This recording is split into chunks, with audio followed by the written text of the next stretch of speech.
Craig Mokhiber, who is the former head of the New York office of the UN Human Rights Council, had this to say about the World Court decision. The World Court has just rejected all Israeli, U.S., and Western objections, ruled that the Israeli occupation of Gaza and the West Bank, including East Jerusalem, is entirely unlawful, and declares Israel's committing racial segregation and apartheid in the occupied Palestinian territories.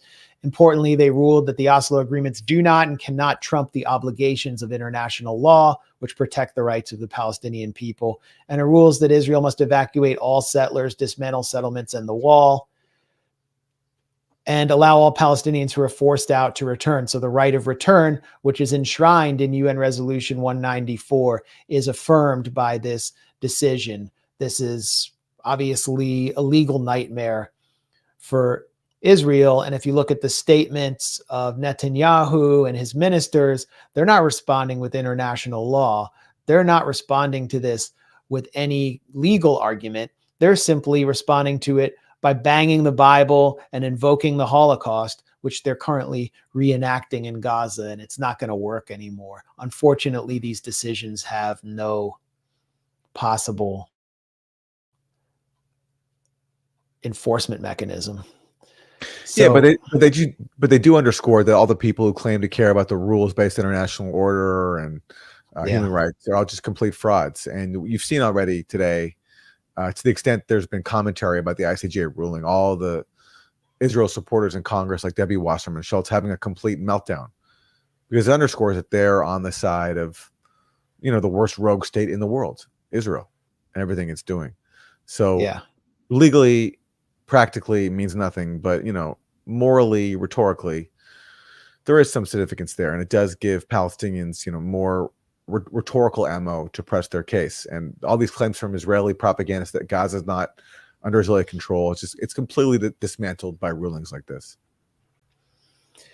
And we're expecting possibly in the next 2 weeks the ICC indictment of Netanyahu, who will be in Washington on July 24th. If you're anywhere near Washington, it's very important to be there because the Gaza genocide continues. We'll talk about some of the latest horrors that have been produced there by Israel.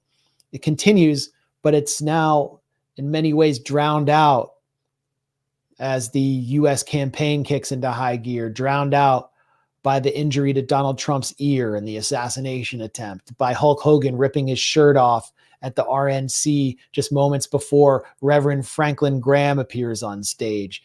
It's going to be drowned out by all the news about Biden dropping out. So it's important to maintain the momentum and force the issue. And that means that Netanyahu, there's no way he should be allowed to enter the U.S. Capitol quietly. It's shocking that he's been allowed to be there. And it's shocking that the Democratic Party leadership, just from a purely cynical point of view, is allowing him to be there when he's basically campaigning for Donald Trump. So House Speaker Mike Johnson even talked about having Congress members arrested if they protest Netanyahu. Yeah. I mean, that's how on board the Republicans are with Netanyahu. I mean, America first, except for Israel, obviously.